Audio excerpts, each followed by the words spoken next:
भगवते वासुदेवाय। ओम नमो भगवते वासुदेवाय। ओम नमो भगवते वासुदेवाय। मैत्रेय उवाच सनकाद्य नारदश्च ऋभुहंसोऽरुणीयतिः नैते गृहान् ब्रह्मसुता यद्वासन् ऊर्ध्वरेतसः. So we are in Canto 4, the creation of fourth order. Chapter 8, Dhruva Maharaj leaves home for the forest. Text 1. Translation. A great sage, Maitreya said, the four great Kumara sages headed by Sanaka, as well as Narada, Ribhu, Hamsa, Aruni and Yati, all sons of Brahma did not live at home but became Urdhva Reta or Naistika Brahmacharis, unadulterated celibates. So that means they never got married, and Urdhva Reta means they can raise the semen through yogic process to the brain. Prabhupada mentions that. And one question: what is the use of that? Like, why do they do that? So that your capacity, mental capacity, memory, everything is very powerful. Okay. Yeah. And then they can meditate and perform the austerities, the prayers, everything very nice actually. And Prabhupada says memory becomes very swiftly. You can remember things, and your life also becomes longer if you do that. Okay. So basically, so the reason why Maitreya is mentioning is, Prabhupada says at the end, out of many sons of Brahma, the Brahmachari sons headed by Sanaka and Narada did not marry at all, and therefore there's no question of narrating the history of their descendants. So he just wants to get out of the way. Text 2, you can see. वृषाधर्मस्य भार्यासेत् वृषाधर्मस्य भार्यासीत् दम्बान् मायां च शत्रुहन् दम्भं मायां च शत्रुहन् असुतामिथुनं तत्तु असूतमिथुनं तत्तु निवृत्तिर्जगृहे अप्रजाः. निवृत्तिर्जगृहे प्रजः. Another son of Lord Brahma was irreligion. His wife's name was Falsity. From their combination were born two demons named Damba, or bluffing, and Maya, or cheating. These two demons were taken by a demon named Niriti, who had no children. So, actually everything is coming from Brahma, these personalities, and then they affect all their living entities according to their, how they live their life, according to the scriptures or not according to scripture. So Prabhupada writes, it is understood herein that our Dharma, religion, was also a son of Brahma and he married his sister Vrisha. This is the beginning of sex life between brother and sister. This unnatural combination of sex life can be possible in human society only where there is our Dharma or a religion. It's actually happening nowadays. All over the world, in many places it's happening. And then few lines down, Prabhupada says, regarding Narada, it is understood that because his previous life was very pious and his association very good, he was born as Narada. Others were also born in their own capacities, according to their backgrounds. The law of karma continues birth after birth, and when there is a new creation, the same karma comes back with the living entity. So your karma is always intact. Even when the whole thing cycle is broken, even if you go back into the womb, into the body of Mahavishnu, still it will come back the next time the creation is manifested. Okay? Text 3. तयोः सम्भवल्लोभो तयोः सम्भवल्लोभो निकृतेश्च महामते निकृतिश्च महामते ताभ्यां क्रोधश्च हिंसा च ताभ्यां क्रोधश्च हिंसा च यद्दुरुक्ति स्वशाकलिः यद्दुरुक्ति स्वसाकलिः. Maitreya told Vidura, O great soul, from Damba and Maya were born greed and Nikriti, or cunning. From their combination came children named Krodha, anger, and Hingsa, envy. And from their combination were born Kali and his sister Durukti, harsh speech. So is this the same Kali? This is In the Kali. Kali Yuga, there is a person. Well, I don't know. It's possible, but I don't know. दुरुक्तौ कलिराधत्त दुरुक्तौ कलिराधत्त भयं मृत्युं च सत्तमा भयं मृत्युं च सत्तमा तयोश्च मिथुनं जज्ञे तयोश्च मिथुनं यज्ञे यातानानिरयस्तता यादानानिरयस्तता. O greatest of all good men, the combination of Kali and harsh speech were born children named Mrityu, death, and Bhiti, fear. From the combination of Mrityu and Bhiti came children named Yatana, excessive pain, and Niraya, hell. That's right. So it's interesting actually, all the brothers and sisters. Yeah. Sisters. Yeah. Yeah, but that's how this, because it's on the mode of ignorance, all these personalities are coming. So because one only does all these activities in the mode of ignorance.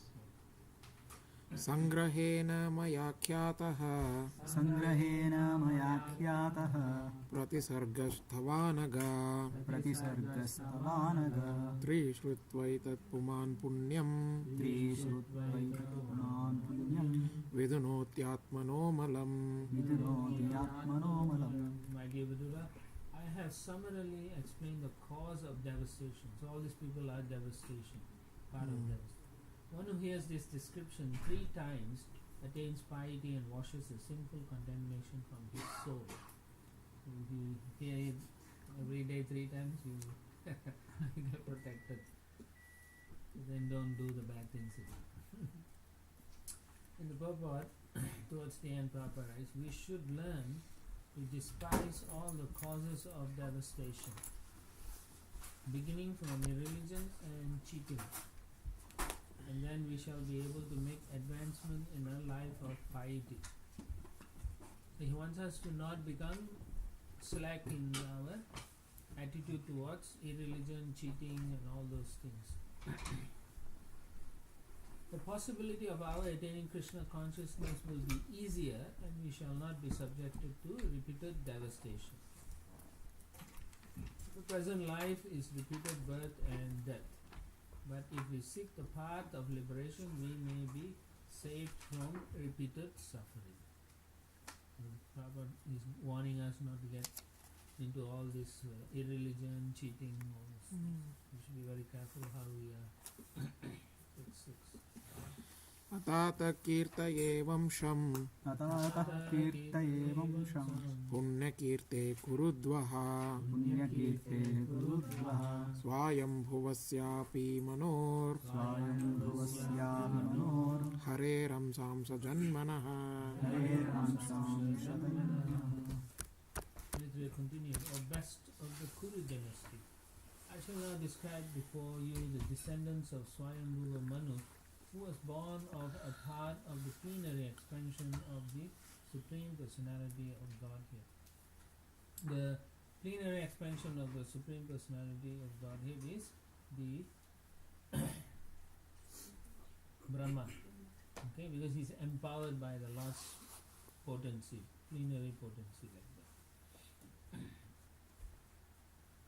Sometimes there may be no Brahma, Prabhupada says, and so the Lord himself expands as Brahma, okay?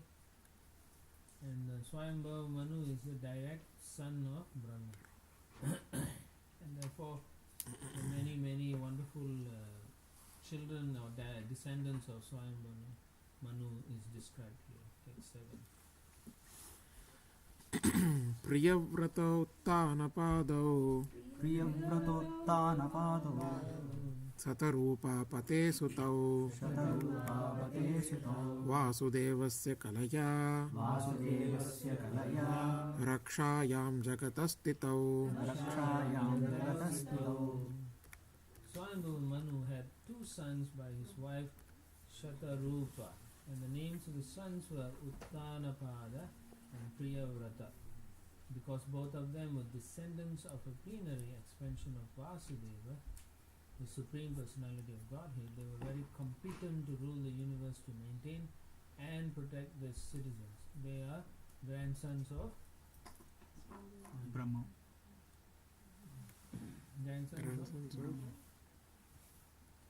descendants of Swayambhu Manu, who is the son of Lord Brahma, and they are sons of so Grandsons of Brahma, yes. That's it. जाये उत्तानपादस्य जाये उत्तानपादस्य सुनीते सुरुचिस्तयोः सुनीते सुचिस्तयोः सुरुचिप्रेयसी पत्युर् सुरुचि प्रेयसी पत्यो नेतरायत्सुतो ध्रुवः नेतरायत्सुतो ध्रुवः King Uttanapada had two queens named Suniti and Suruchi. Suruchi was much more dear to the king. Suniti, who had a son named Dhruva, was not his favorite. Prabhupada writes in the purport, the great sage Maitreya wanted to describe the pious activities of the kings. Priyavrata was the first son of Swayambhu Manu and Uttanapada was the second. But the great sage Maitreya immediately began to speak of Dhruva Maharaj, the son of Uttanapada, because Maitreya was very eager to describe pious activities. The incidents in the life of Dhruva Maharaj are very attractive for devotees. From his pious actions, one can learn how one can detach himself from material possessions and how one can enhance one's devotional service by severe austerities and penances. By hearing the activities of pious Dhruva, one can enhance one's faith in God and can directly connect with the Supreme Personality of Godhead. And thus one can very soon be elevated to the transcendental platform of devotional service. The example of Dhruva Maharaj's austerities can immediately generate a feeling of devotional service in the hearts of the hearers. So therefore it's very important to know the story of Dhruva Maharaj, life of Dhruva Maharaj. So that when we speak about him, it is going to make people feel devotional. Okay? And for us, we can enhance our devotional service. And we can connect with the Supreme Lord or enhance our faith. Text 9. एकदा सुरुचे पुत्रम् एकदा सुरुचे पुत्रम् अङ्कम् आरोप्य लालयन् अङ्कम् आरोप्य लालयन् उत्तमं नारुरुक्षान्तम् उत्तमं नारुरुक्षान्तम् ध्रुवं राजाभ्यनान्दत ध्रुवं राजाभ्यनन्दत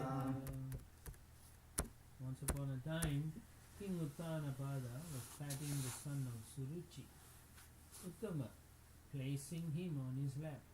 Dhruva Maharaj was also trying to get on the king's lap, but the king did not very much welcome him. Then, तथा चिकीर्षमाणां तं ततः चिकीर्षमाणं त्वं सपत्न्यास्तनयं ध्रुवं सपत्न्यास्तनयं ध्रुवं सुरुचि शृण्वतो राज्ञः सुरुचि शृण्वतो राज्ञः श्रेष्यम् आहाति Garvita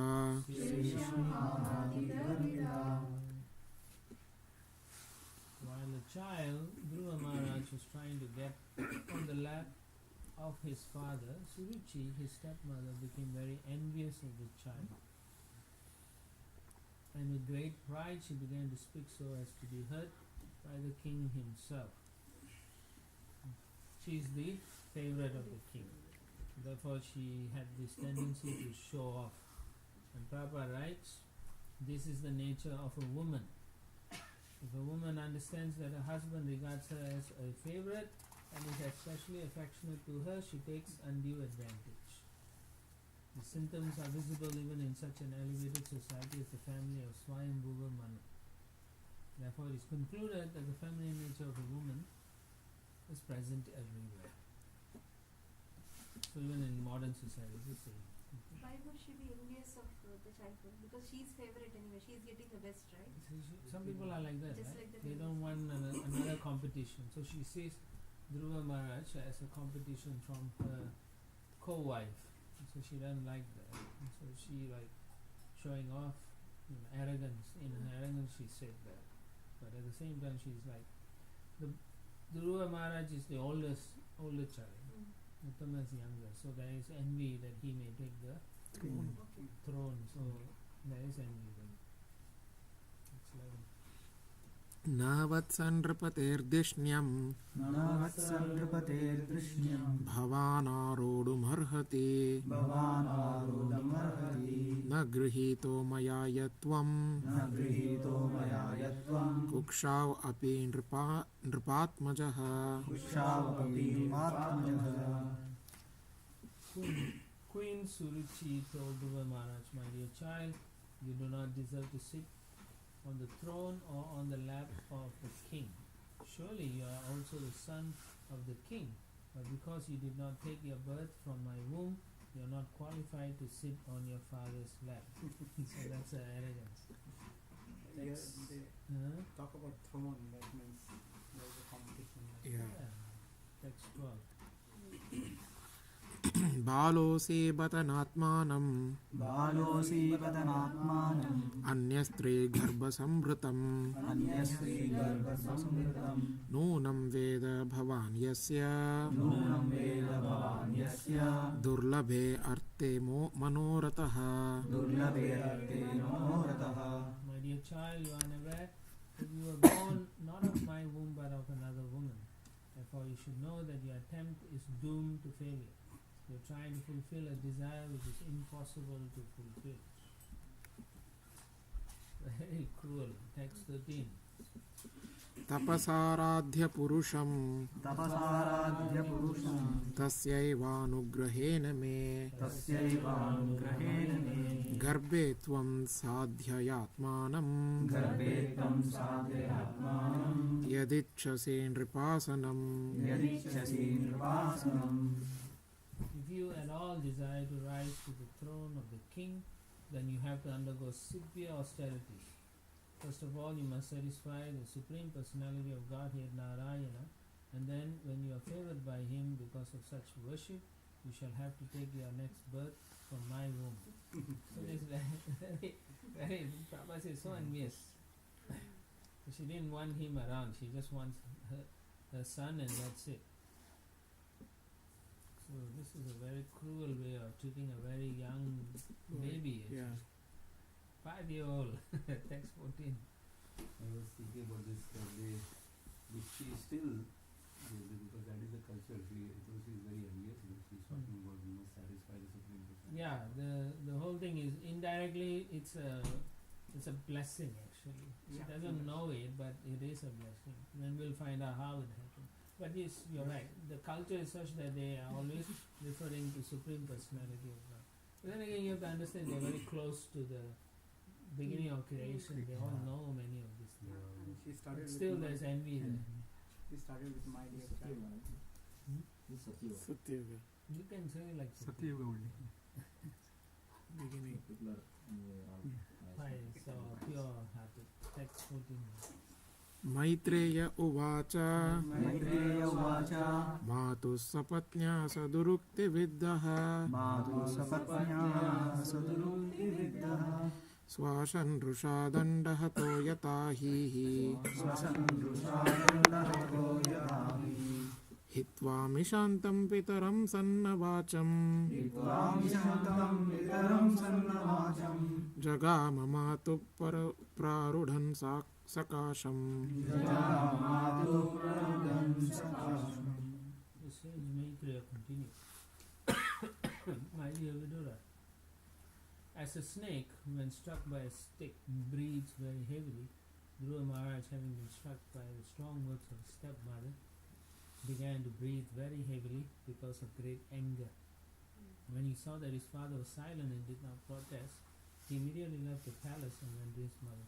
This is a characteristic of a Kshatriya. Even at that age, Huh? Was he more hurt by because his father did not take any action? Yeah. Both, actually. Both. Text 15. Tam nishaswantam spuridattarotstam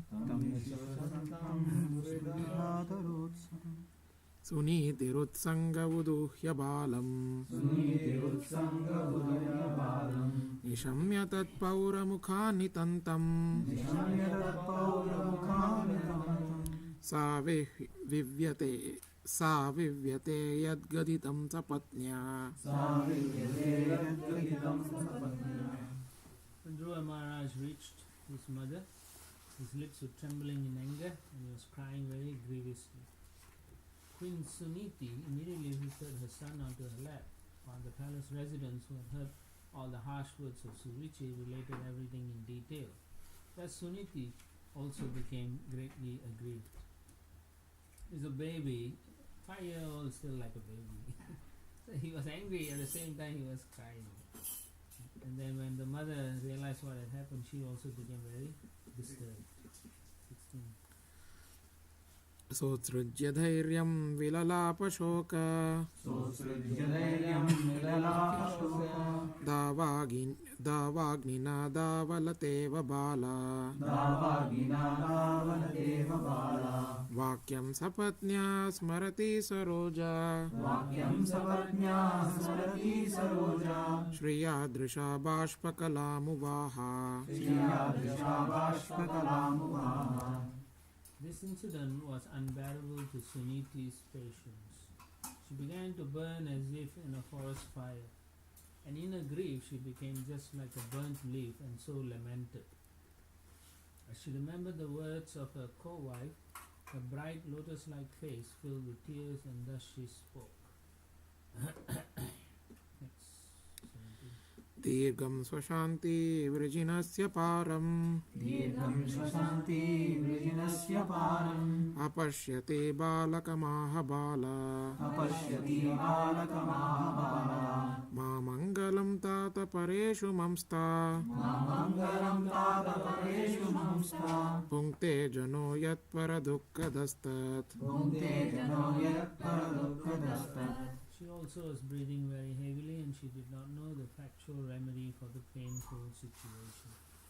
Not finding any remedy, she said to her son, "My dear son, don't wish for anything inauspicious for others.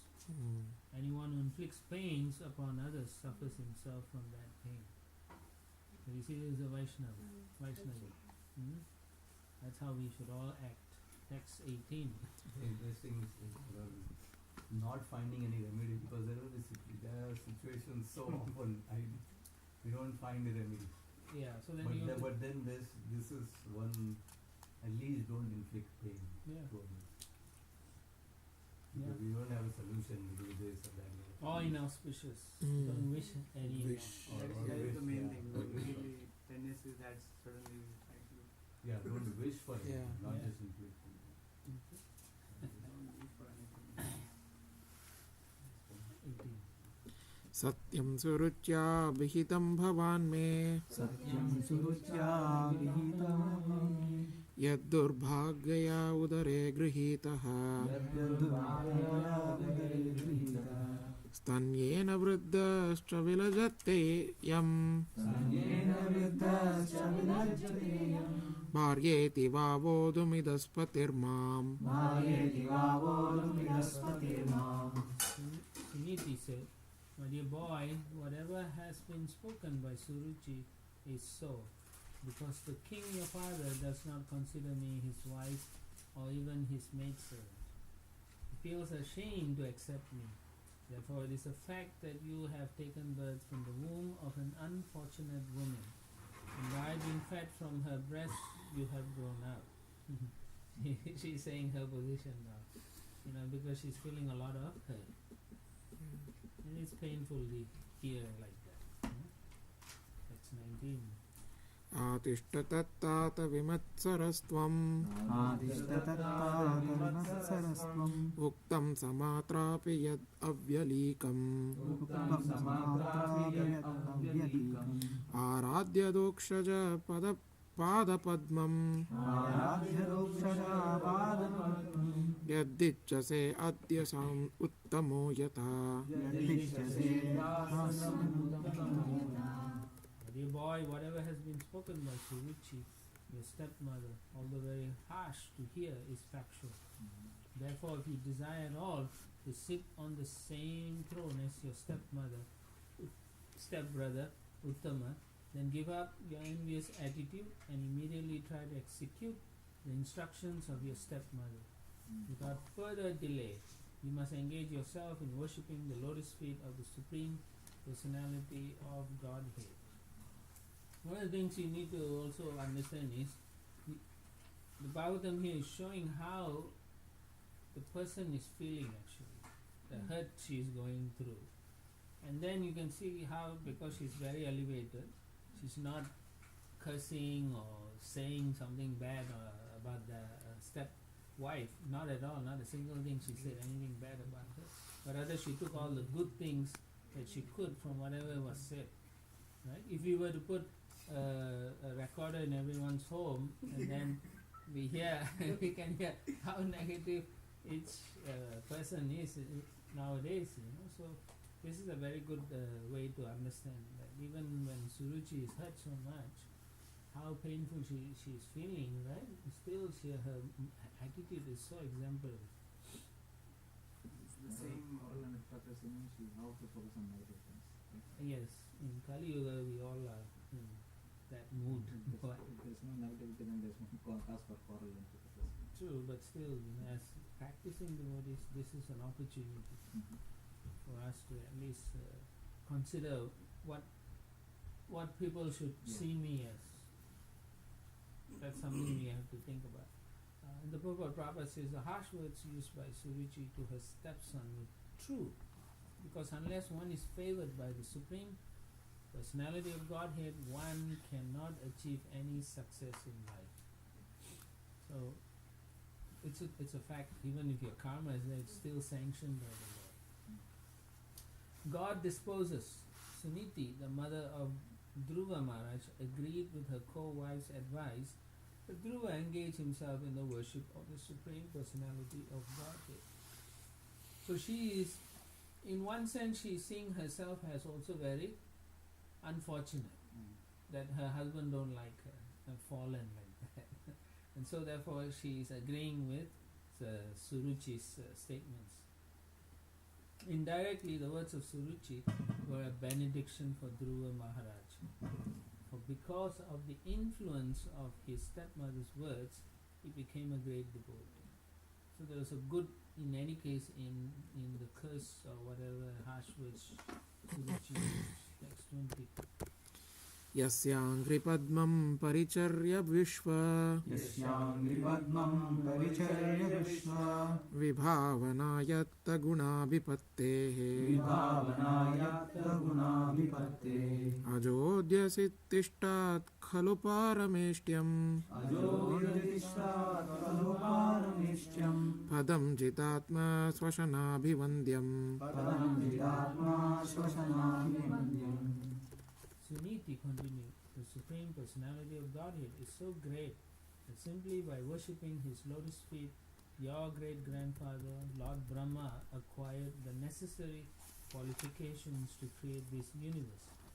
Although he is unborn and is the chief of all living creatures, he is situated in that exalted post because of the mercy of the Supreme Personality of Godhead, whom even great yogis worship by controlling the mind and regulating the life air, prana. In the purport, Prabhupada says, to become successful in any attempt, one not only has to undergo severe penances and austerities, but also must be dependent on the mercy of the Supreme Personality of Godhead. Okay, so first we have to do your part, and then we can depend on the mercy. Whatever the Lord gives, then we will be also satisfied.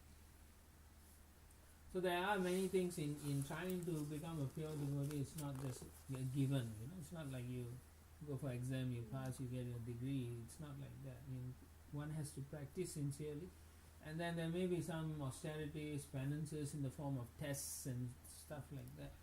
One has to still embrace that in a proper mood, and then the proper mood is what? Depending on the Supreme Lord, always. So Prabhupada writes, this indication had been given to Dhruva Maharaj by stepmother and was now confirmed by his own mother Suniti to go and worship the Supreme Lord. Text 21. तथा मनुर्वो भगवान् पितामहो भगवान् पितामहो यम् एकमत्या पुरुदक्षिणैर्मकैः यमेकमत्या गुरुदक्षिणैर्मकैः इष्ट्वाभिपेदे दुर्वापमन्यतो दुर्वापमन्यतो भौमं सुखं दिव्यमतापवर्ग्यम् भौमं सुखं दिव्यमतापवर्यम्. Suniti informed her son, your grandfather Swayambhuva Manu executed great sacrifices, the distribution of charity, and thereby with unflinching faith and devotion he worshipped and satisfied the Supreme Personality of Godhead. By acting in that way, he achieved the greatest success in material happiness and afterwards achieved liberation, which is impossible to obtain by worshipping the demigods. So here she is stressing the importance of worshipping the Supreme Lord, and that she is telling him that you won't get much by worshipping demigods. Okay, that's the importance here, and that his own grandfather was successful in worshipping the Supreme Lord and getting the proper benediction. Yeah, So, she didn't tell, yeah, go and complain to your grandfather. nothing. Yeah. Because he is Brahma, right? Because he has a contact. Yeah. Yeah, normal situation is if we know the boss, we immediately go to the boss and complain. Here, even though she can say, go and talk to Brahma about all this problem. She understands the philosophy very well. So by her instruction, the son is also making advancement. So Prabhupada writes in the last sentence, if anyone wants even material happiness, he can worship the Supreme Lord without deviation. And persons who are desirous of liberation can also worship the Supreme Lord and achieve their goal of life. So whatever your situation, you should worship the Supreme Lord. Mahakamava Sarvakama. Okay. But it is very difficult though. That time it's very difficult. At which time? Whenever the difficulty comes, at that time it's very difficult to Focus. to think about Krishna. If Or you to think about see, all how this it is a whatever is coming is mercy. all this is a matter of practice. First, practice and sincerity. If you always depend on Krishna, then even in such a situation, you will automatically think of Krishna. Even in the most distressful situation, you may cry and then all of a sudden think, Lord help me, like that. So you can see she's very advanced because she's not putting down Suruchi or anything. She said this is good. This is actually what she's saying is true. Right? She could get angry and go and confront her and say, who you think you are, right? She didn't think like that. Anyway, she saw herself in a situation where she cried also, but then she realized it's the best for both her and her son to take shelter of the Supreme Lord. So that means either she's very advanced or she practiced very well. For us, we have to practice, otherwise we can't do these things, right? For example, if you are going in your car and you slam the door, but then you left your finger at the door because you were trying to take something at the same time, and then you're trying to close the door, bang, and then you slam your door. What would you say? Yeah, some people say and some people curse and so many things. A devotee who's properly turned will chant Krishna. Krishna or Hare Krishna, and they still cry and they still say Hare Krishna. I've seen that, so that's what I'm saying. I've seen things like that. Yeah, in one lecture I heard Prabhu, exactly they're discussing about this. I don't know who it was. They were telling a pious soul, in the case of distress, they turn favorably towards the Lord, whereas impious soul, they become atheistic and they start blaming the Lord and for all the situation. It takes that character of the soul. Yeah. As a devotee, we should always be favored. The difference of devotee will welcome both good and bad as coming from the Lord's blessings or mercy, like that. Seeing everything as the Lord's mercy, but they don't try to covet or try to enjoy like that, the situation. They say, "Oh, Lord is so kind; He's given me this." Oh, the Lord is so kind because I'm so proud now. He's giving me this difficulty to keep me humble. Just see how wonderful the Lord is. That's how they will think like that. Of course, modern people will say, "Oh, if you think like that, you are psychologically, confusing yourself, and you'll get problems, mental problems." Yeah, but that is not how this situation. It's not based on that. We really want to psychologically connect to Krishna. That's what we are doing. That's a very good point. The Lord is giving me this difficulty to keep me humble. Yeah. You have to think like that. It's a practice. I'm telling you, it works. If you continuously see the Lord's hand in everything, then even if you get angry, the first time you may get angry, but then because you're practicing, the next time before you get angry, the super soul will give you some signals. Should you get angry? Maybe this is good for you, like that. Yeah. So the next time, the third time, you won't even react to the situations. Yeah. I was thinking actually, somebody who is actually at a level where they're very pure, they might actually even fight with the Lord when something like that happens. Possible, but in general, we are not at that level, Yeah. right? So we cannot emulate those things. The example is Jagadananda Pandit, right? He was very close associate of Lord Chaitanya Mahaprabhu. So his mood is actually Satyabhama. So therefore, whenever the Lord does do something, he will shout and chastise the Lord. So that we are not at that level. So then I think the Lord also he asked him likes to take care of Sachi Devi. So yeah, because he was doing it out of his love for him, but then at the same time other people may not understand his mood towards the Lord. So the Lord said, "You better go to back to Navadvip to take care of his mother." Like that, yeah. Alright, text 22.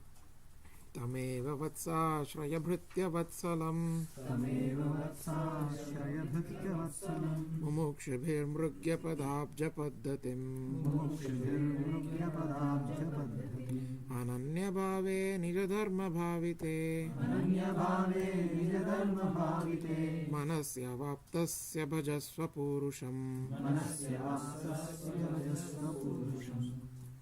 My dear boy, you also should take shelter of the Supreme Personality of Godhead, who is very kind to his devotees. Persons seeking liberation from the cycle of birth and death always take shelter of the lotus feet of the Lord in devotional service. Becoming purified by executing your allotted occupation, just situate the Supreme Personality of Godhead in your heart, and without deviating for a moment, engage always in his service. So she knew also how to do meditation and all. It's not like only some personalities knew. So Prabhupada says the system she's describing is Bhakti Yoga. So as we said earlier on, this is in the beginning of Satya Yuga. So everyone knows what to do, the righteous things and so on. and just as she's saying, without changing your situation. So Prabhupada says everyone can continue in his constitutional occupational duties and at the same time keep the Supreme Personality of God here within his heart or in the center. Yeah. So towards the end, Prabhupada writes where Queen Suniti also indicated, it was not possible for him to purify himself Dhruva Maharaj by the way of karma kanda. But by the process of bhakti yoga, even a child less than 5 years old or anyone of any age can be purified. And that's why in one lecture Prabhupada says, even a child can. That is the special significance of bhakti yoga. Therefore, she advised him not to accept worship of the demigods or any other process, but simply take to the Supreme Personality of Godhead, and the result would be all perfection. So she told him not even to go to Brahma, anyone. She's telling him, worship the Lord. As soon as one places the Supreme Personality of Godhead within one's heart, everything becomes easy and successful. So even when we are in great difficulty, if you can chant some prayers and then meditate on the Lord, the heart becomes peaceful and your intelligence becomes proper, and you will know how to continue, because the Lord is kind and merciful, because He is Bhritya Vatsala. He will help us. He is always kind to visitors. Text 23. नान्यं तथा पद्मपलाशलोचनात् दुःखच्चिदं ते मृगयामि काञ्चन यो मृग्यते हस्तगृहीतपद्मया श्रियेतरैरङ्गविमृङ्ग्यमानया. Dear Dhruva, as far as I am concerned, I do not find anyone who can mitigate your distress but the Supreme Personality of Godhead, whose eyes are like lotus petals. Many demigods such as Lord Brahma seek the pleasure of the Goddess of Fortune, but the Goddess of Fortune herself, with a lotus flower in her hand, is always ready to render service to the Supreme Lord.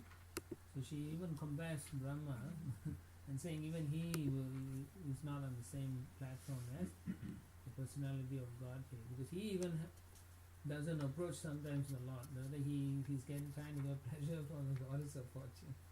So Prabhupada writes in the purport, foolish persons say that no matter whom one worships, one will get the same result. But actually that is not a fact. In Bhagavad Gita it is also said that benedictions received from the demigods are all temporary and are meant for the less intelligent. In other words, because the demigods are all materialistically conditioned souls, although they are situated in very exalted positions, their benedictions cannot be permanent.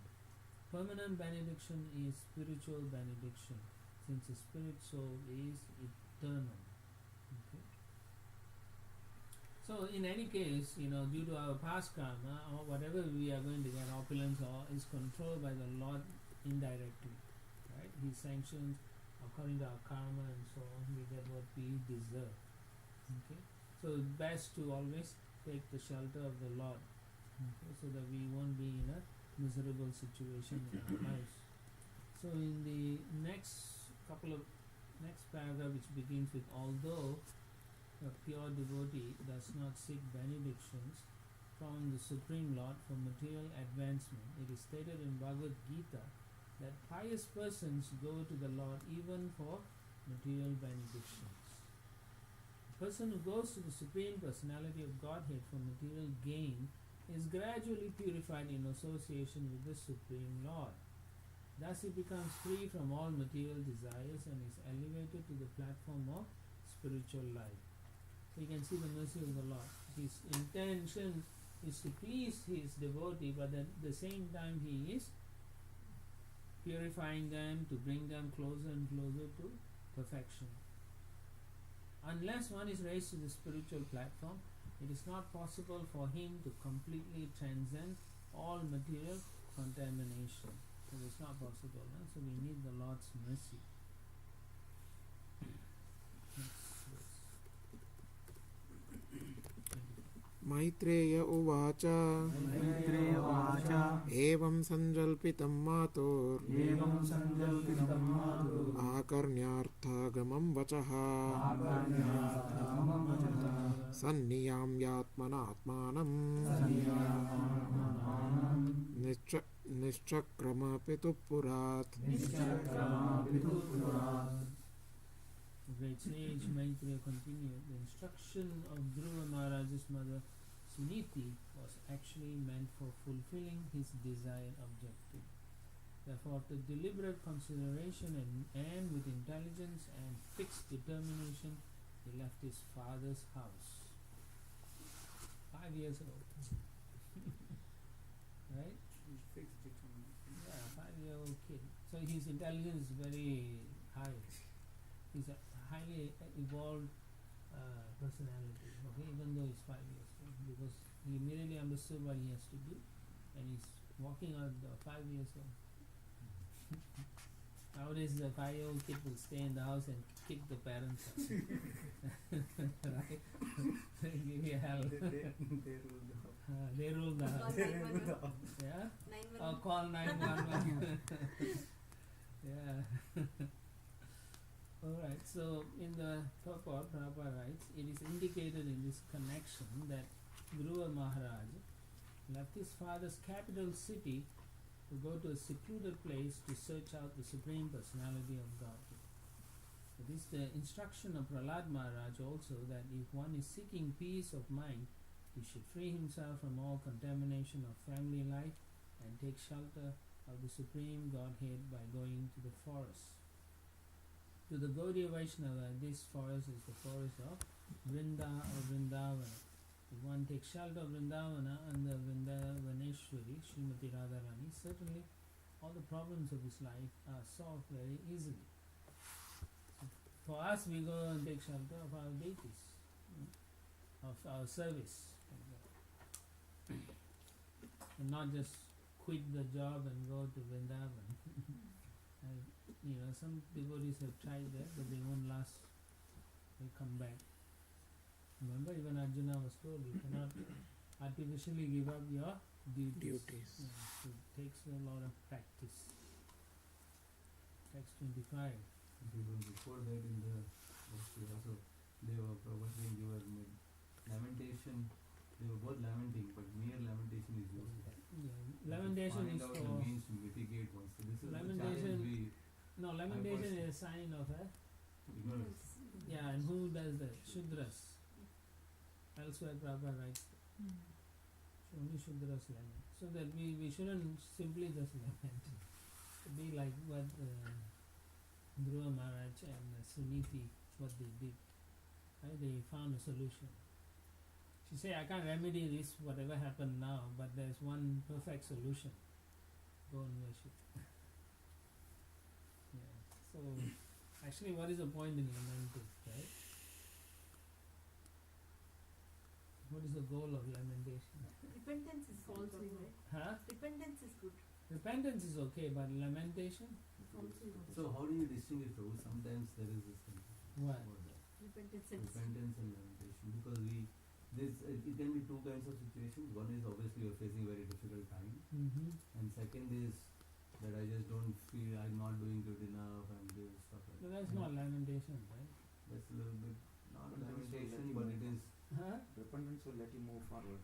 Lamentation will When you Or repent, move your heart forward. will feel Pure.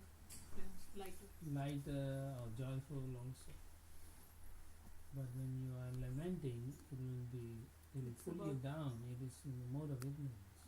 because the Lamentation is more lamentation about still the yourself. desire is Yeah. there At the end because of you it. didn't get it. That's why you are what will feeling pull that you up didn't at get the it. end of- Yeah, right. But if you, because in repentation we are seeing that okay, we are not worried about why we didn't get it. But in the lamentation we feel that okay, I didn't get it, how to get it. what I said. Yeah. Lamentation is about ourselves. Repentance is Or about keeping in how the we same could have how followed we better. could- Yeah. Repentance could be about how we could have followed. Repentance, how we could have followed. Or you accept that you have made bad choices and stuff like that. Not only what to follow, but the good. When you repent, usually it's for the good. Mm. Lamentation is not for the good. It's for, as he said, you'll be thinking, oh, I didn't get this, I didn't get that, you know. It just pulls you down in a spiral more and more. It's in like a whirlpool. You just keep going down and down. That's lamentation. Repentance, you come up, you float from the drowning situation. But both are actually different situations anyway. When you do something wrong, and then you know you did wrong, and then you repent. But when you do something wrong and you get caught, you lament. Right? So then it's more like finding, trying to figure out why I made a mistake instead of thinking I was wrong, I shouldn't have done that. You know, thinking if I had done this way, if I had done that way, why didn't, that is lamentation actually. Why I didn't do like that, why I didn't do that. It's not accepting Seeing all the, fault. not accepting responsibilities. Fault. Okay? नारदस्तद् उपाकर्ण्य ज्ञात्वा तस्य चिकीर्षितम् स्पृष्ट्वा मूर्धन्यगाग्नेन पाणिना प्राह विस्मितः. Great sage Narada overheard this news, and understanding all the activities of Dhruva Maharaja, he was struck with wonder. He approached Dhruva, and touching the boy's head with his all-virtuous hand, he spoke as follows. Prabhupada writes, when Dhruva Maharaj was talking with his mother, Suniti, of all the incidents that had taken place in the palace, Narada was not present.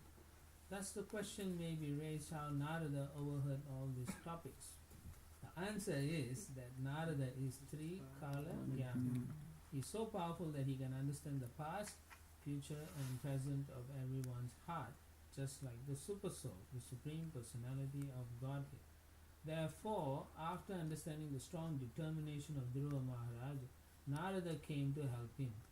It may be explained in this way. The Supreme Personality of Godhead is present in everyone's heart, and as soon as he understands that a living entity is serious about entering devotional service, he sends his representative. Right? So, same line in your own life, maybe you can see, if once you took interest in about Krishna, then everything quickly got arranged for you. Right? Therefore, Prabhupada quotes that verse, Brahmati, Brahmande Brahmati Kona Bhagavani, Guru Krishna Kushali Paya Bhakti Tata Beach. So, by the grace of a spiritual master, no, by the grace of the Lord, by the mercy of the Lord, one gets to see his representative. Then by the grace of them, or the spiritual master, they will bring you to Krishna. Text 26. अहो तेजः क्षत्रियाणां मानाभङ्गम् अमृष्ट्यताम् बालोऽप्ययं हृदस्दत्ते यत्समातुरसद्वचः. How wonderful are the powerful Kshatriyas. They cannot tolerate even a slight infringement upon their prestige. Just imagine, this boy is only a small child, yet harsh words from his stepmother proved unbearable to him. These are some of the qualifications of a Kshatriya. In the Prabhupada says two important qualifications are to have a sense of prestige and not to flee from battle. It appears that the Kshatriya blood within the body of Dhruva Maharaj was naturally very active. If the Brahminical, Kshatriya or Vaishya cultures maintained in a family, naturally the sons and grandsons inherit the spirit of the particular class. True. Therefore, according to the Vedic system, the samskaras or the reformatory system is maintained very rigidly. If one fails to observe the reformatory measures current in the family, one is immediately degraded to a lower standard of life. Now, Dhruva Maharaj is also a descendant of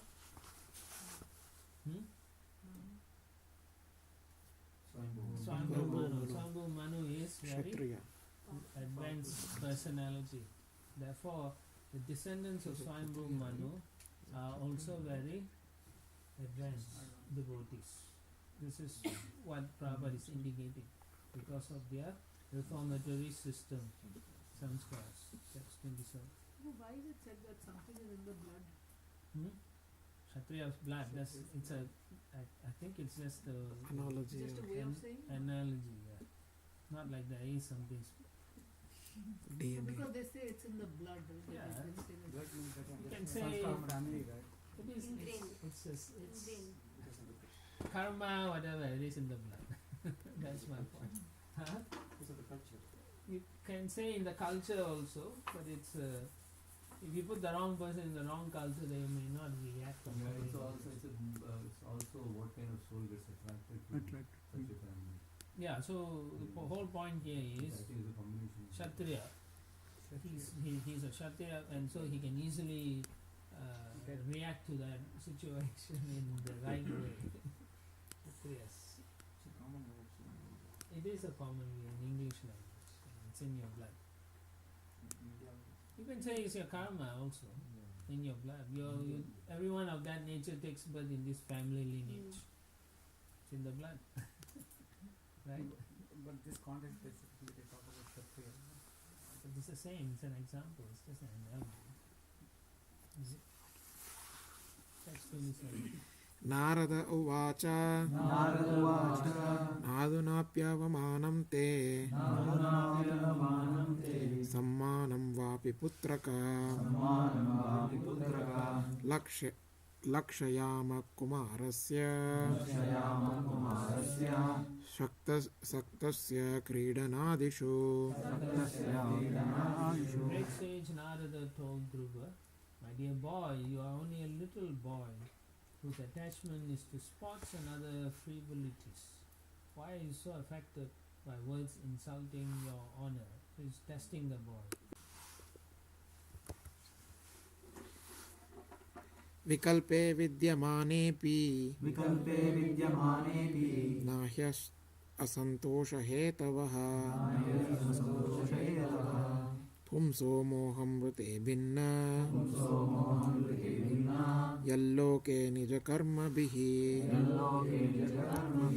My dear Dhruva, if you feel that your sense of honor has been insulted, you still have no cause for dissatisfaction. This kind of dissatisfaction is another feature of the illusory energy. Every living entity is controlled by its previous actions, and therefore there are different varieties of life for enjoying or suffering. So he's saying this is karma. So don't get so worried about it.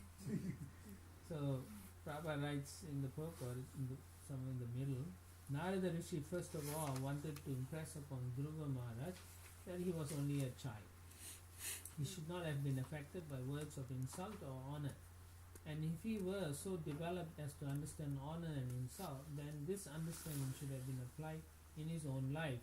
He should have known that honor and dishonor are both destined only by one's previous actions. Therefore, one should not be sorry or happy under any circumstances. Right? It's nice to read it, but to practice is another thing. Isn't it? It's a challenge. Because we tend to identify with the body, and therefore with the body comes honor and dishonor due to past actions, reactions.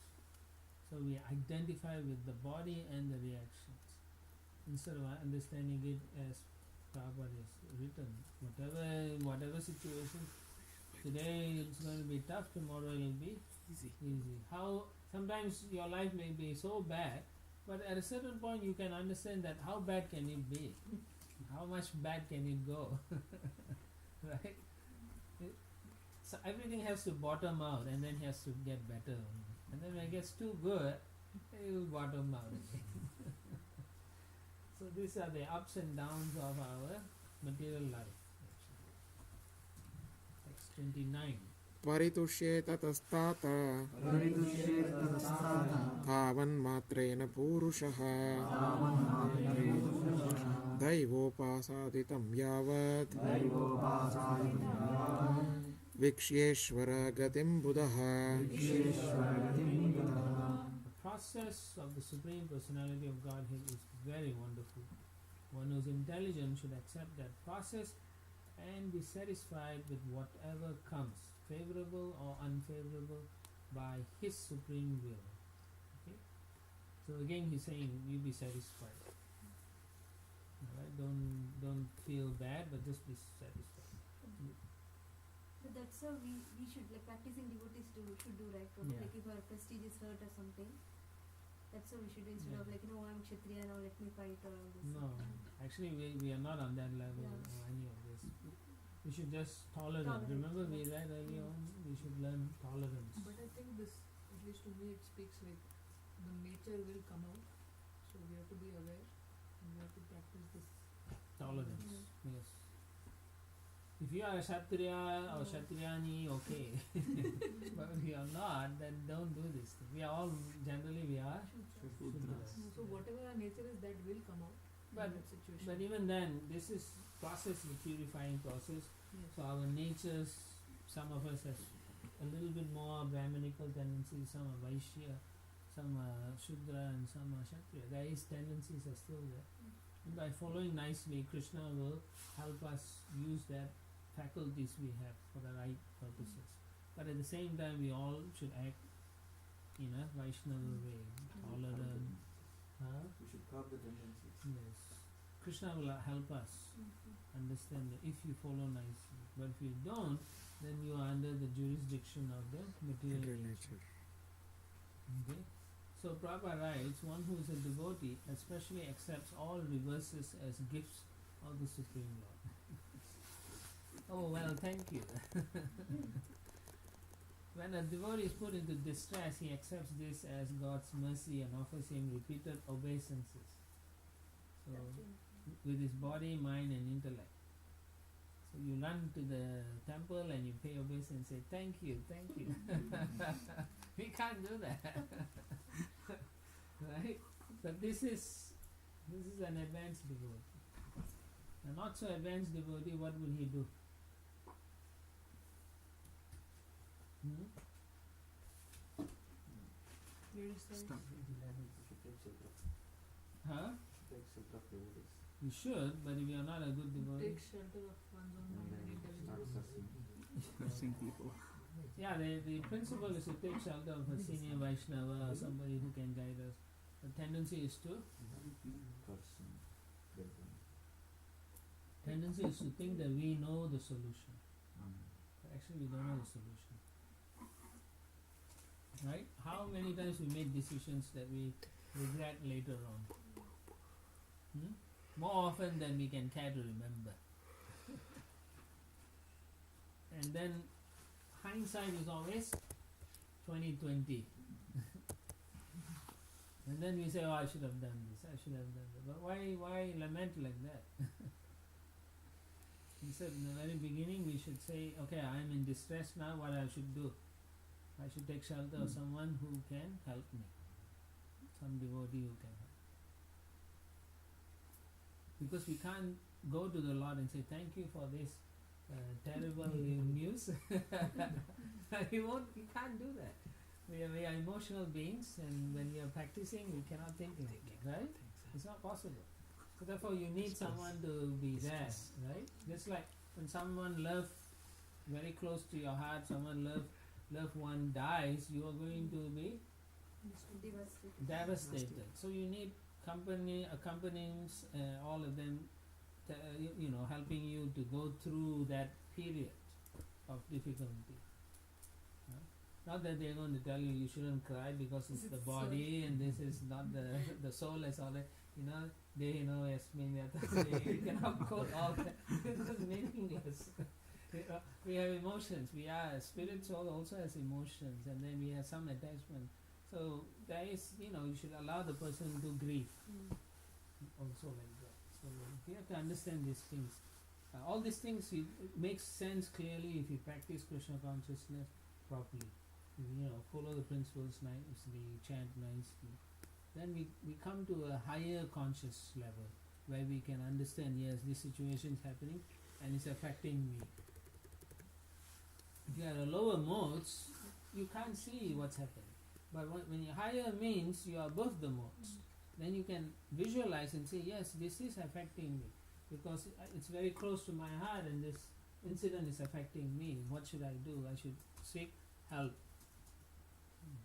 Or you can go and pray to the Lord and say, I'm devastated now, I don't know what to do. You kindly, you put me in this situation, now you help me understand this situation. Like that. So that is the proper way an intelligent person can act. There's one lady we met in the Bhaktivedanta manor in London, and what we heard from our relatives who are devotees over there, they said that she's been serving for 25 years non-stop along with her husband, and her husband was asked to go for some surgery, and it was a very small procedure. He just went, he took blessings from everyone, then he went, he did not come back. And then they said that Mataji was there for her Rajbhog in the next day. And then she did all her services. It's not that she didn't, she was Yeah, not I'm sure she laments or cries or whatever, but the thing is, at a certain level, if you advance enough, you don't let those things affect you anymore. Service. Yeah, the service comes for her, the service is more important. Yeah. If the person is artificially doing, then there may be some discrepancies, later on you'll come out. You can't sustain artificially. But in what you're describing, the And she person is just- very advanced, focused. especially because the procedure did not, there was no risk involved like that. Like, many times they'll assess and then they'll tell you, but there's nothing like that. How will we react? Right? How are we going to react? I remember one time in the late 90s, went to this home and this man's wife suddenly died, just like that. She died. He had like 3 kids. So we went there and then he was just devastated. He was like falling here, falling there, and he's crying and people are howling and he's crying. And then, so I was telling my daughter, we shouldn't speak anything, we should just keep. He said, no, speak. So then we spoke a little bit, just a little bit, because the man was totally crying and falling this way, that way. So then in the end, people said, yeah, okay, listen, everyone. Then we had kirtan, finished with. Then in less than a year, he got married again. In less than a year, by 8 months, he already married, and he didn't even have any. If you look at him, you would not think he had lost a wife. So that's the other extreme, for some people, the sense enjoyment, that material lifestyle is very important for them, and if they have that, then they are like sadhus, peaceful. Sometimes it is like that, right? If your materially situation is not good and you need certain things, you cannot be peaceful. Like if, let's say, most of our house, because of some terrible snowstorm in Seattle, took away all 90% of the home's roof, where would we all be gone? Right? Most people will be miserable. So then when the temple person will say, come and do kirtan, you all will say, you don't understand my situation. But as soon as the government builds the roof again, you will like, okay, I'm okay, I'm peaceful. Yeah. That's the difference between one who is in control of the senses and one who is not in control of the senses.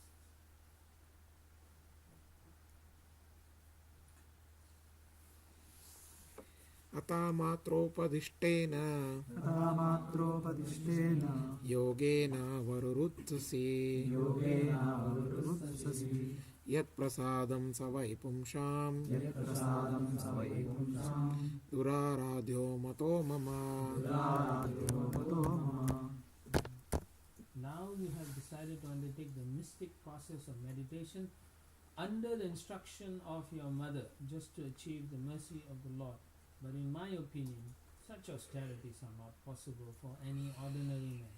It is very difficult to satisfy the Supreme Personality of Godhead. Now, it's interesting because he's testing the boy again. But why is he testing the boy?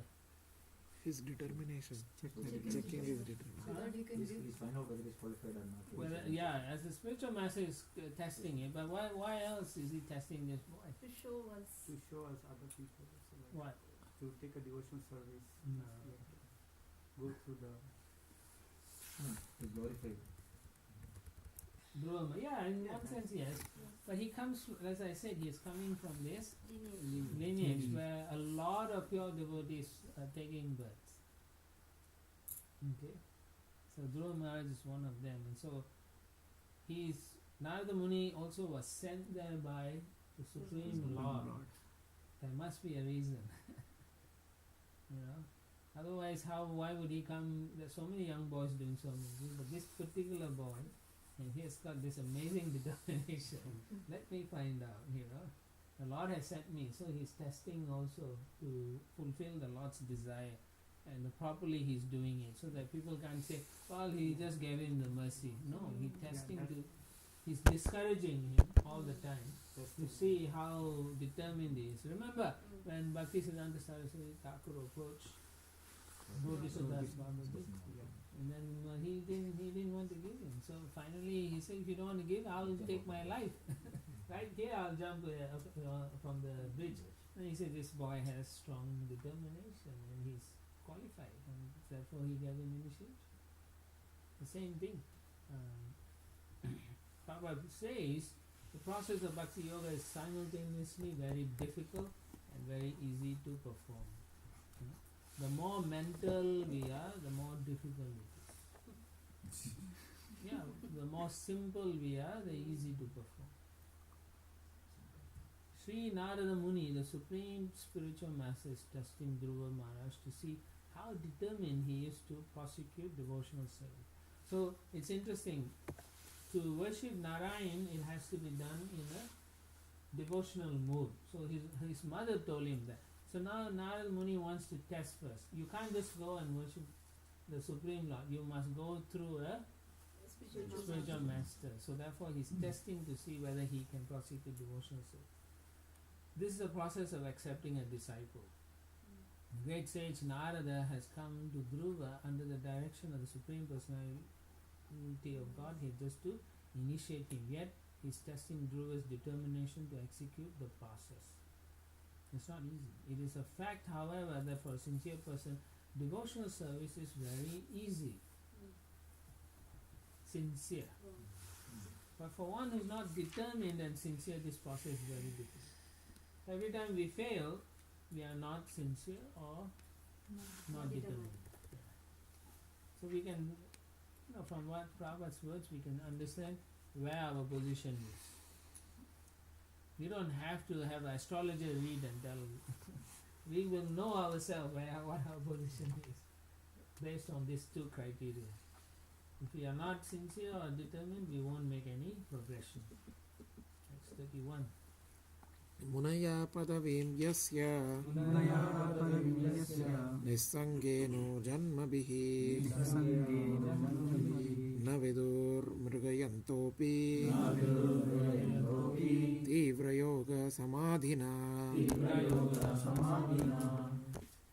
Narada Muni continued. After trying this process for many births and remaining unattached to material contamination, placing themselves continually in trance and executing many types of austerities, many mystic yogis were unable to find the end of the path of God realization. Continue. Ato nivartatam yesha nirbandhastava nishpalaha yatishyate bhavan kale shreyasam samupastite. For this reason, my dear boy, you should not endeavor for this. It will not be successful. It is better that you go home. When you are grown up, by the mercy of the Lord, you will get a chance for these mystic performances. At that time, you may execute this function. Of course, we will be wondering why is he doing all these things. So Prabhupada says, the great sage Narada is instructing Dhruva Maharaj just to test him. Actually, the direct order is that from any point of life, one should begin rendering devotional service. But it is the duty of the spiritual master to test the disciple to see how seriously he desires to execute devotional service. Then he may be initiated. That's 33. यस्य यद्दैव विहितं यस्य यद्दैव विहितं सतेन सुखदुःखयोः सतेन सुखदुःखयोः आत्मानं तोषयान् देहि आत्मानं तोषयन् देहि तमसः पारमृच्यते. तमसः पारमुच्यते. One should try to keep himself satisfied in any condition of life, whether distress or happiness, which is offered by the Supreme Will. A person who endures in this way is able to cross over the darkness of nescience very easily. Continue. गुणाधिकान् मुढं लिप्सेत् अनुक्रोशं गुणाधमात् मैत्रीं समानात् अन्विच्छेन् न तपैरभिभूयते. Every man should act like this. When he meets a person more qualified than himself, he should be very pleased. When he meets someone less qualified than himself, he should be compassionate toward him. And when he meets someone equal to himself, he should make friendship with him. In this way, one is never affected by the threefold miseries of this material world. We read about this also in the Nectar of Instruction and so on, Nectar of Devotion also. And also again, Muni will talk about this in the 11th canto also. The Prabhupada writes, and this is very true, generally when we find someone more qualified than ourselves, we become envious of him. When we find someone less qualified, we deride him. And when we find someone equal, we become very proud of our activities. Right? In the material world, that's what it is. If someone is better qualified, you're envious and you're hoping the person will Come down. fail. Right? I hope he fails so I can get the credit or the promotion or the job. Like that.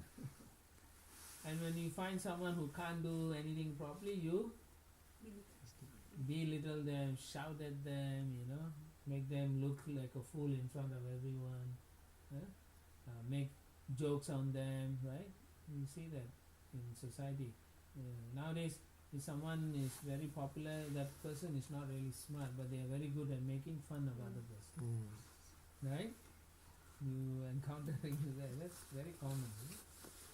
Derision has become an art.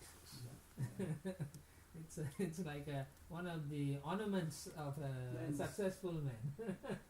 In schools, colleges and all, I was hearing from one devotee, Radhakrishna, he was sharing that this bullying is such a common Common such a huge problem. Yeah, Huge because problem. why there's no corporal punishment.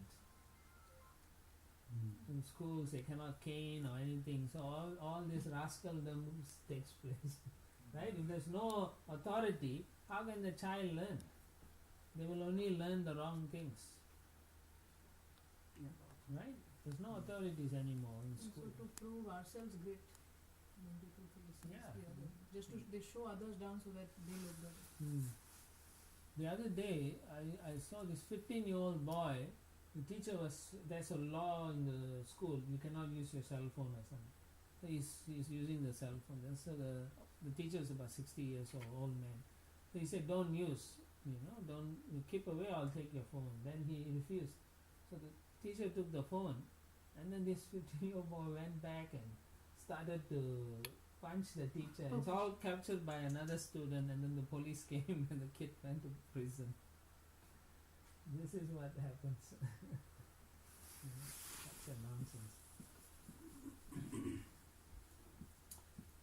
Prabhupada says, instead of being envious, we should be jolly to receive someone who is very qualified. Very happy. We should be happy. Why? Because they can help us.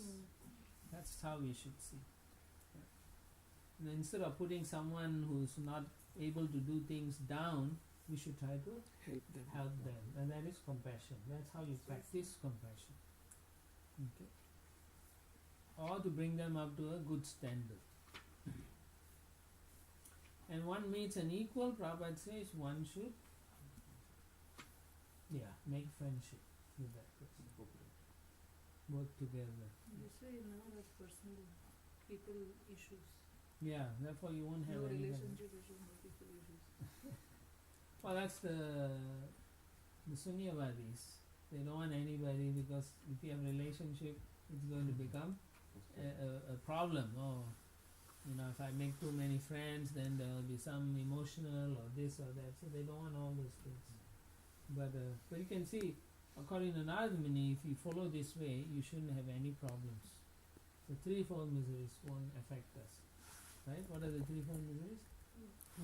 Yeah, Adibhautika, Adhyatmika, Adidaivika. Adidaivika. All this won't affect us so much. But why is Narada Muni like he's actually telling Dhruva Maharaj, okay, you should not do this, but suddenly why is he changing the topic? Oh, he's saying because he got be happy. Be satisfied. because he got disturbed by What is mother? his stepmother, right? So he's feeling that he's saying if she's telling you something, take it as a instruction like that. Don't get disturbed. At the same time, he's testing more strongly. I was thinking, so ours is not like a utopian society, right? We artificially think everybody is more advanced than us. So there's a healthy way to see who is more qualified, who is equal. Yeah, that's why you need a discrimination, a proper discrimination. But just because we see somebody, not in a proper standard doesn't mean I am thinking myself better than them, Yeah, right? no, There's a healthy way to see we are seeing in the mood of helping them, right? yes. We have to, Yeah. otherwise you won't cultivate We good can't behavior. artificially say everybody is better than me, Yeah. so. Of course, that we can't do that anyway. How long can you maintain that kind of position? Oh, and everyone's good. But then the next time if somebody accuses him or something, you say, who are you to talk to me? Where's the humility suddenly gone? Right? Artificial. You can't do that. They'll always say, oh, no, you're so good, you're so good. Then, like Bhaktisiddhanta Saraswati Thakur says, right? He who is praising you always is actually your enemy. So it's like that, you're so good. Then you have to think carefully, one day this guy is going to scream at me, I should be prepared for that day. But Prabhu, then in the other sense, like what she mentioned, that if we think that we help others, then like at least for myself, I feel that if I'm not set properly, then I can just start thinking of Yeah, in the framework of what Narada Muni is giving, yes, we should be able to do that. But individually we may not be able to, or because we don't have the capacity. Some of us may have health issues, some of us may be very sensitive. So we have to, based on that, we act on those principles. Prabhu, what I was asking was that my fear is that I start thinking that I'm just here to help everyone, and I forget that there is a hierarchy here. Yeah, so then you can't forget actually this thing. The practice should make you understand where you are at. I mean, we are studying everything Because so that when we talk to people, we immediately, after a couple of sentences, we will know where this person is at and where I am at, like that. And then you should act accordingly. Yeah. But sometimes there's the new people who come, they may not know the philosophy. Yes, then you have to be compassionate. But at the same time, once they get even a little bit, They become too smart. maybe, but what I've seen is that some of them, the surrender is like very, very like Better than recommend and us. very like much better than what I am capable of. It's possible. But then just one or two times that kind of surrender. But then when you tell them, can you come and wash pots? Where's the surrender go? Generally 90% of the surrender is out the door. You can see, acting, it's like culturally in some circles the culture is to be always, in that mood. But actually when you tell them it's not that. It's just that culturally they behave like that. But reality is one thing, the humility is not there actually. But it's always tested, right? In different situations coming across in festivals or any services, Yeah. then we go through it that and we'll come to know that whether we're able to take that test. No, that what you're saying is different from what she's saying. But someone new who comes, who she feels that sometimes they're very much more surrendered. My point is, you cannot make a judgment then.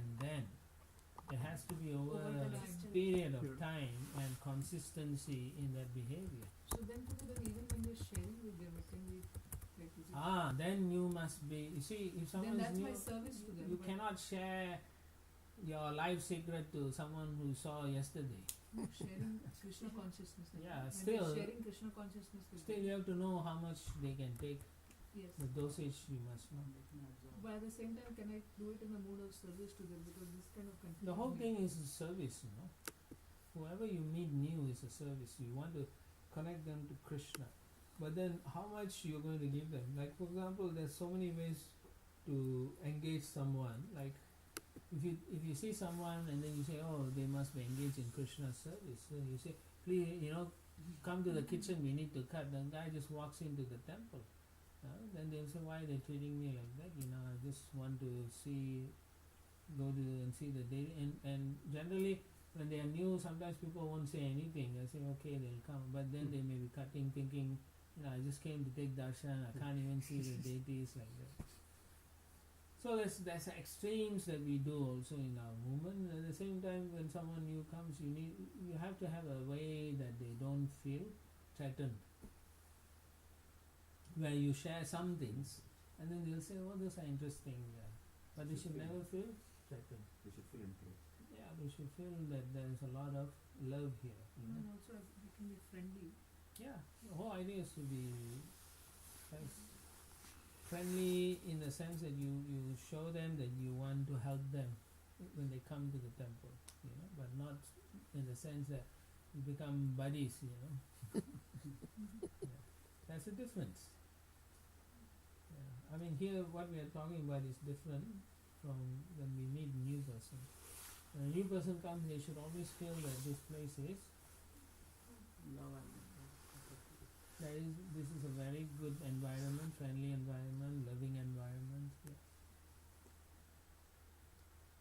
Or they don't exploit that. Just like the other day someone was saying they bought a book and then later on they found out the price, this guy cheated, they felt that way, they felt cheated. And Krishna consciousness means we are not supposed to cheat people. there are other occasions where Bhagavad Gita is given free. Yeah, but then nobody is going to think, Yeah, so that's the problem. The public opinions.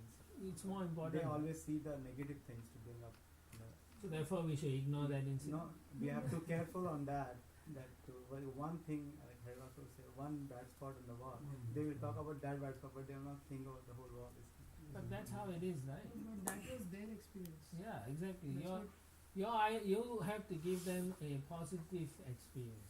Yeah, that's the You cannot say, oh, I got free book yesterday and I charge this person. That's not the argument. That's not the argument. You understand? Whoever it is who comes to the temple must have a positive experience. They must leave smiling. Yeah, there are Because both all ways. you need is one person who go around telling hundreds of people saying these people only want money. Or they don't treat people well. That's all. Then you don't get a good recommendation. Outside people are waiting to get some bad information so that they Yeah. can avoid coming. Yes, So we should not give that experience. ध्रुव उवाच सोऽयं समो भगवता सुखदुःखहतात्मनां दर्शितकृपया पुंसां दुर्दशोऽस्मद्विदस्तु यः Dhruva Maharaj said, now he's replying, my dear Lord Naradaji, for a person whose heart is disturbed by the material conditions of happiness and distress, whatever you have so kindly explained for attainment of peace of mind is certainly a very good instruction. But as far as I'm concerned, I'm covered by ignorance, and this kind of philosophy does not touch my heart. He's honest. So he's saying that I have a lot of material desires. therefore I want this material thing to be fulfilled. fulfilled. That's what he's saying. Because he's being honest. He's practically very honest. Because Lord Nara was talking about elevated person and he said this doesn't work for me. So Prabhupada writes, but Dhruva Maharaj frankly admitted that he was not beyond the affliction of material distress and pain. He was confident that the instruction given by Narada was valuable, yet he could not accept it. The question raised here is whether or not a person afflicted by material desires is fit to worship the Supreme Personality of Godhead. The answer is that everyone is fit to worship Him. Even if one has many material desires to fulfill, he should take to Krishna consciousness and worship the Supreme Lord Krishna, who is so merciful that He fulfills everyone's desires. Text 36.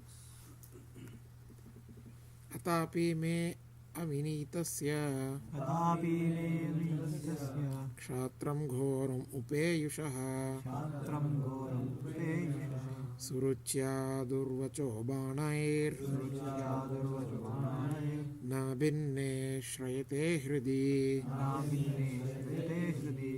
Dear Lord, I am very impudent for not accepting your instructions, but this is not my fault. It is due to my having been born in a Kshatriya family.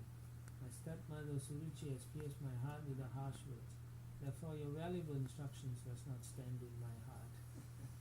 It's a real Kshatriya. Prabhu, for the earlier verse, I didn't understand the first phrase where Yomaraj says, like, for a person whose heart is disturbed by material conditions of happiness and distress, whatever you have so kindly explained for attainment of peace, is certainly very good instruction. But he is also disturbed by material condition of happiness and distress, right? Yeah, but for he's saying he's By saying I'm covered by ignorance. But I'm, So, but I feel the comparison was not, I don't know, it's like, it's as if saying I'm not disturbed, or it's saying that that person is, he's saying this philosophy doesn't make sense to him.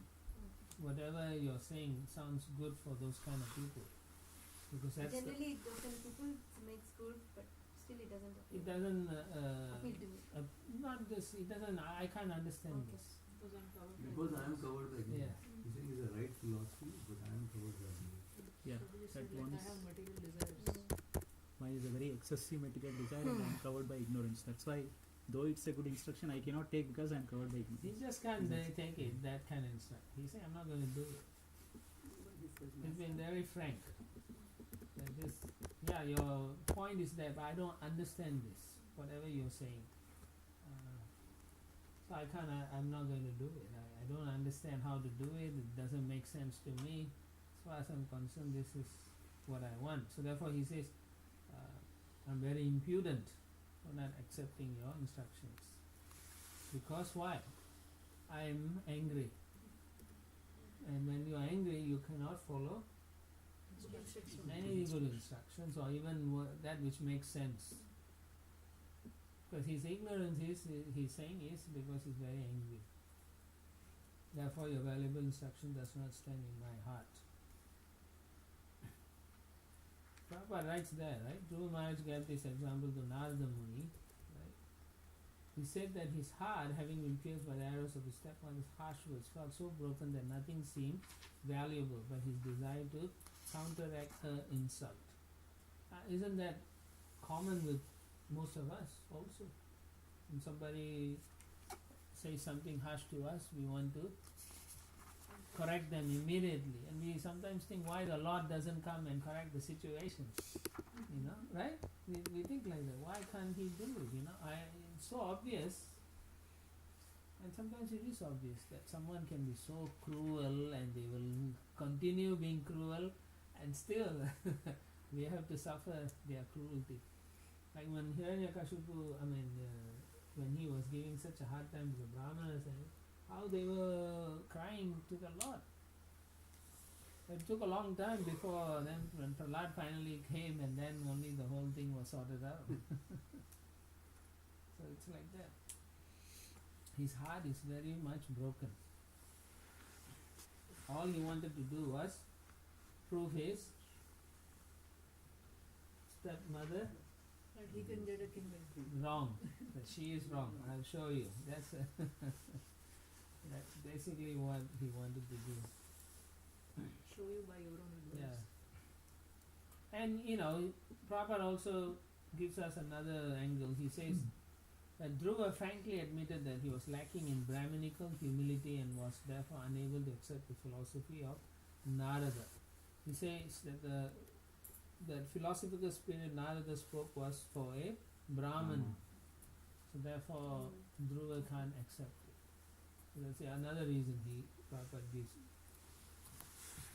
Then Prabhupada says, unless a child is trained according to his tendency, there's no possibility of his developing his particular spirit.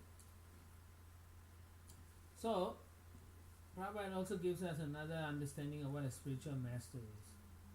They are to observe the psychological movement of a particular boy and thus train him in a particular occupational duty. So they are supposed to know those things. So Dhruva Maharaj, having already been trained in the Kshatriya spirit, would not accept the Brahminical philosophy. So Prabhupada says, in America we have practical experience of this incompatibility of the Brahminical and Kshatriya temperaments. The American boys who have simply been trained as Shudras are not at all fit to fight in battle.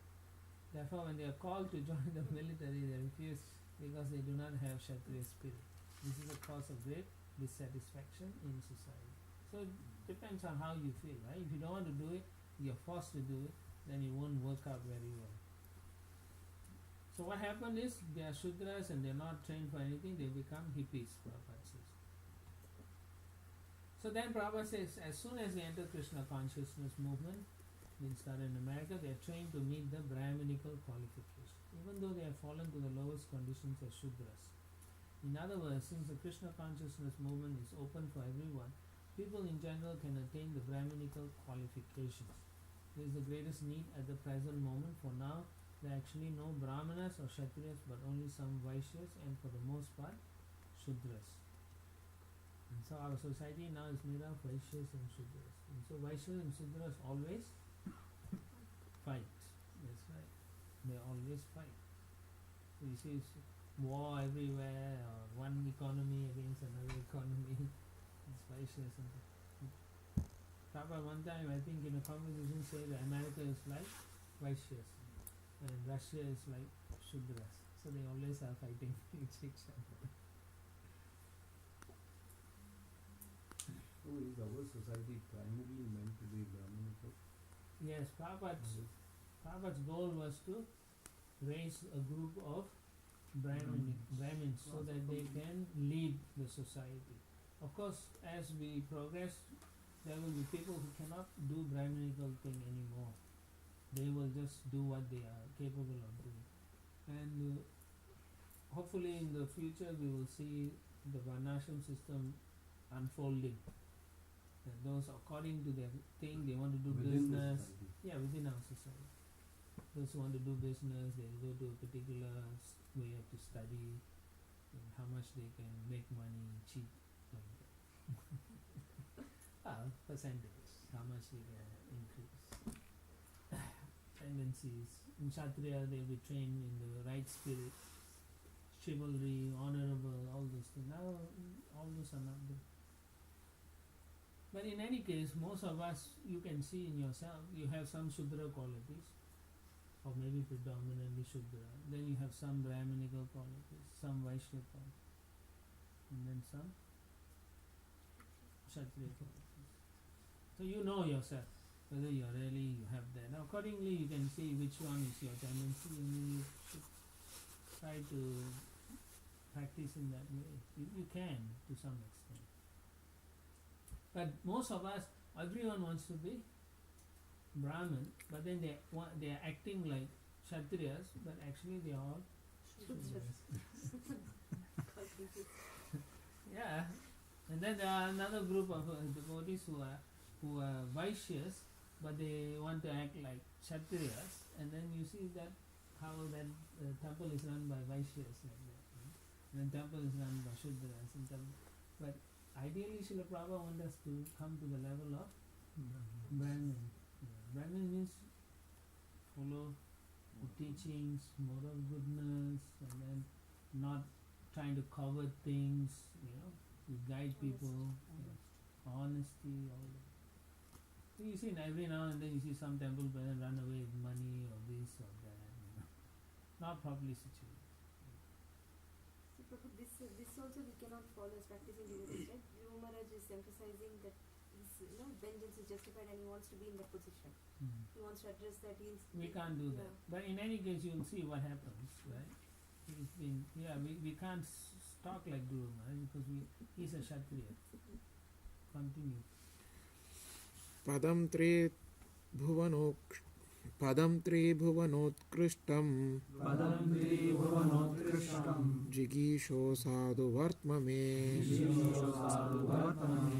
ब्रूह्यस्मात् पितृभिर्ब्रह्मन् अन्यैरपि अनादिष्ठितम्.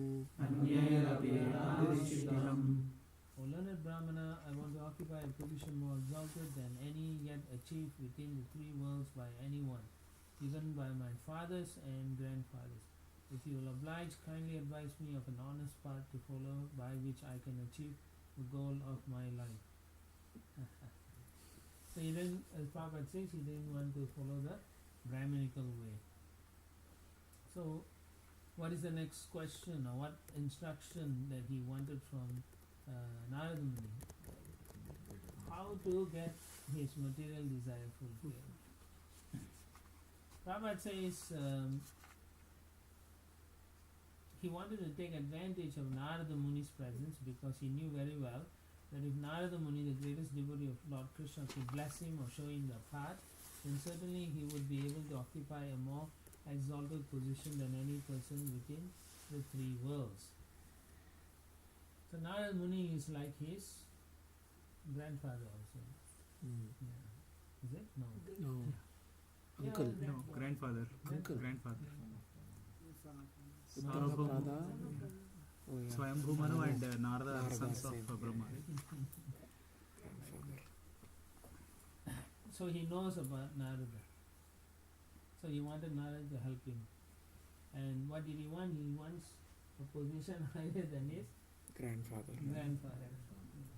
So Prabhu, Great grandfather. Great grandfather. regarding the previous verse what she asked, so suppose we are in some kind of situation like that, I'm like talking about myself, I may not be on the pure platform, but at the same time we want to follow the right thing. But at the same time, what does it mean then within that situation when we are following the right thing to act within our adhikar? Unless you are really well situated, you don't know what is the right thing to do. Yeah, So means under guidance. yes, if you're under guidance, then you follow the authority and you're not wrong. If they tell you to do something, you do it because you're following the authority. You won't Okay. fall down. Okay. But if they are saying some wrong thing and you're doing it, it's still not your fault. It's their fault. They will get the reaction. Okay. And even if they're saying something that is beyond us, but if we try to do it by their blessing, we will be able to do it. Yes, it's possible, unless they say something like go to the Dhruvaloka and come back, get me this, like that. Has to be practical. That's Guru Sadhu Shastra. Yeah. Okay. Thank you.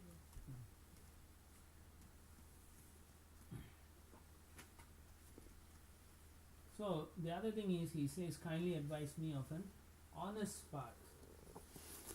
He's not saying how I can cheat someone or how to kill Uttama and then get his position. No, he's not talking like that. So then Prabhupada writes, because he wanted that by honest means, this indicates that if Krishna offered him such a position, then he would accept it. That is the nature of a devotee. He may desire material gain, but he accepts it only if Krishna offers it. Yeah, but we fail to do that sometimes. Yeah, Even in many devotions. yeah, that's right. But he accepts it only if Krishna. So we for us, Krishna must personally come and offer it. Then we will accept it. If it happens any other way, we will not. Like that story I was telling in the island, this preacher was there. Did I tell you? So this preacher was there one time. He went to an island to preach. Then halfway through, there was a huge storm and flooding started. So all the people left the island. He said, no, I will wait for the Lord to come and save me. So he stayed there. So the boats came, the police came and said, come, we'll take you. He said, no, my Lord will save me. So the water level was rising. Then the helicopter came. And then they said, come, we'll save you. And he said, no, I'll wait for the Lord. And finally nobody came. All left already. So the water came and he had nowhere to go. He drowned and died. So then he went up to the heavenly gates. And then there, when he saw the Lord, he said, Lord, I was waiting for you to save me. Why didn't you come? And the Lord looked at him and said, I sent you 3 people and you refused 3 times. It's like that. For us, we cannot see that. Even if the Lord took an avatar and came in front, he will still say, who are you? No, even if Lord comes in his own form, Yeah, we think somebody has dressed up yeah. with a makeup and then we won't even trust. Yeah, we'll say, oh, it's a good makeup. Drama playing. Some drama company, somebody has come. Oh, just finished drama. So, our position is very sad, So therefore, whatever comes, indirectly Prabhupada saying, whatever we get, gain or loss, whatever comes in, we just have to accept it, that to understand that it is the Lord's mercy for our benefit. You have to accept like that. It's hard. But how can you accept it, right? Unless you start practicing it and praying properly and trying to formulate a relationship. We all come from a certain lifestyle, certain cultural background, and then maybe many of you got whatever you wanted in your life. So when you come to Krishna consciousness, you cannot get what you want. Then what happens? You, as you were saying, you can get very angry with Krishna and become, scold Krishna. Why I have to go through this? But then Krishna is saying, I'm putting you through that so you don't have to suffer other karmas. Then you can't hear that. You say, no, I don't want to suffer this. So give me something else. Lesser, easier. But it's not like that. Maybe if we don't get that terrible feeling of rejection and dejection and all that, then we have to go through the physical karma, the things that we are meant to go through. Krishna may adjust it accordingly. So that whatever Krishna offers, we should be in a position to say, okay, and this is actually, one has to be very pure to actually accept that. And we will find out in our own life, right? We always feel unhappy when it happens to us. So therefore we are not at a pure level. Next to the Nunam bhavan bhagavato yongaja parameshtinaha vitudannate veenam hitaya jagatorkavat. Dear Lord, you are a worthy son of Lord Brahma, and you travel, playing on your musical instrument, the veena, for the welfare of the entire universe. You are like the sun, which rotates in the universe for the benefit of all living beings.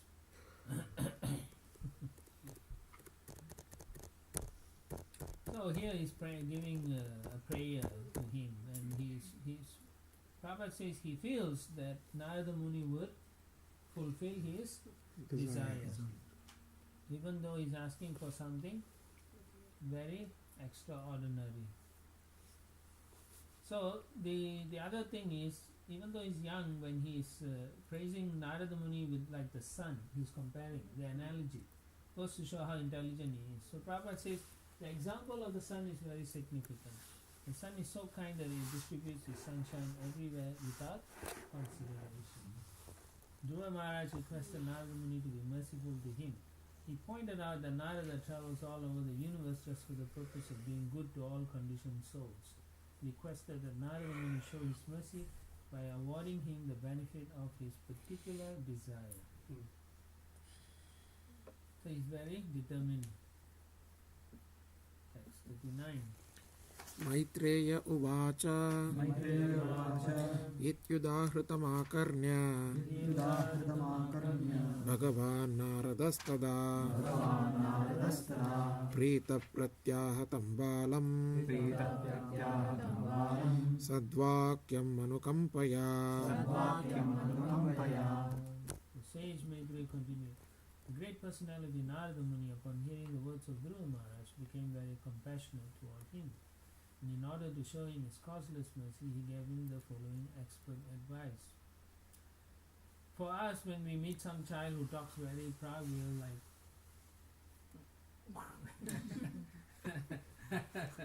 you say, who is this child talking so arrogantly? I don't want to hear that. But it's interesting to read that Narada Muni felt a lot of compassion. He said, he felt for him.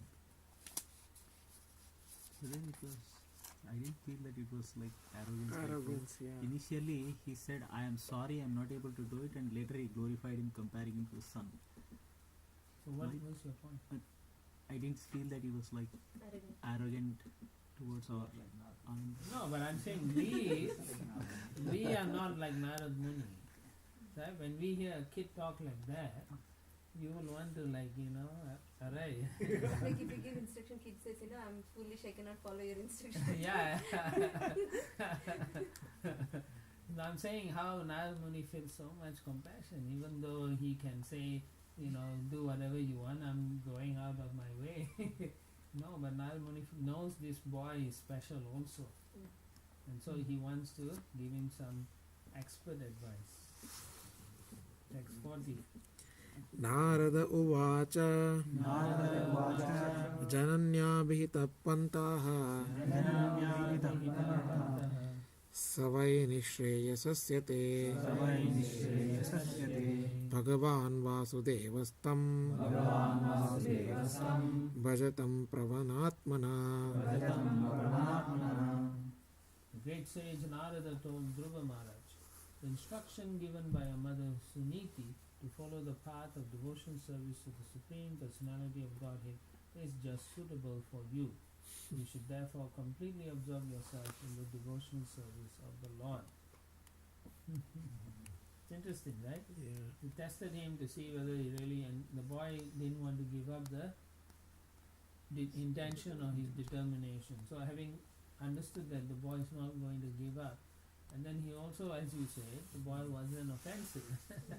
So Narada Muni was very compassionate. He said, and the reason is, this is a very special boy. He comes from a very great Lineage. Therefore he gives him the instructions.